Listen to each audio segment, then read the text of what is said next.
Welcome back to Movieworld Recaps. Today I will be sharing an action, drama, war film 1917. On April 6, 1917, spy planes saw that the German army had pulled back from a part of the Western Front in northern France, but they were not retreating. Instead, they had made a strategic withdrawal to the New Hindenburg Line, where they were waiting to use artillery to overwhelm the British. General Moore sends two young British soldiers, Lance Corporals William Schofield, a veteran of the Somme, and Tom Blake, to carry a message to Colonel Mackenzie of the 2nd Battalion of the Devonshire Regiment. The message tells Mackenzie to cancel an attack that would put the lives of 1,600 men, including Lieutenant Joseph Blake, at risk. Schofield and Blake have to cross no man's land to get to the German trenches that have been left empty. In an underground barracks, they find a tripwire that leads to a bomb, which is quickly set off by a rat. Schofield almost dies in the explosion, but Blake saves him, and the two of them get away. When they get to a farm that has been abandoned, they see a German plane being shot down. Schofield and Blake pull the pilot out of the burning plane, but the pilot stabs Blake, and Schofield kills him by shooting him. As Blake is dying, Schofield tries to make him feel better by promising to finish the mission and write to Blake's mother. Then, Schofield is picked up by a British unit that is nearby. The British lorries can't cross because a canal bridge near Accoust Saint-Main is broken. Schofield decides to leave them at the bridge,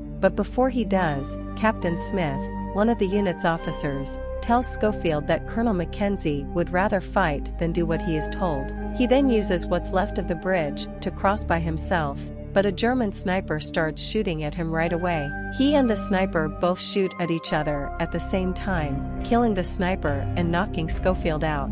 He wakes up at night and sees that the town is on fire. When German soldiers find him, they shoot at him. Schofield gets away from the soldiers by hiding in the basement of an empty building. There, he finds a French woman and her baby hiding. She heals his wounds, and he comforts the baby by reading a poem and giving the woman his canned food and milk from the farm.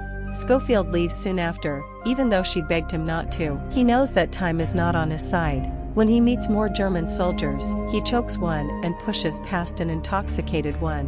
When he is being chased, he jumps into a river to get away. Before he gets to the riverbank in the morning, he goes over a waterfall. He finds D Company of the 2nd Devons in the forest. They are part of the last wave of the attack. Schofield tries to get to Colonel Mackenzie as the company moves toward the front. Schofield realizes that there are too many people in the trenches for him to get to Mackenzie in time, so he runs across the battlefield just as the infantry starts to charge. He tricks Mackenzie into meeting him. Mackenzie reads the message and reluctantly decides to stop the attack. Mackenzie says that the cancellation is a short-term reprieve, but that orders are likely to change in a week. Schofield hears that Joseph was in the first wave, so he looks for him among the injured people and finds him unharmed. When Joseph hears that his brother has died, he is sad, but he thanks Schofield for all he has done. Schofield gives Joseph his brother Blake's rings and dog tag and asks him to write to their mother about Blake's bravery.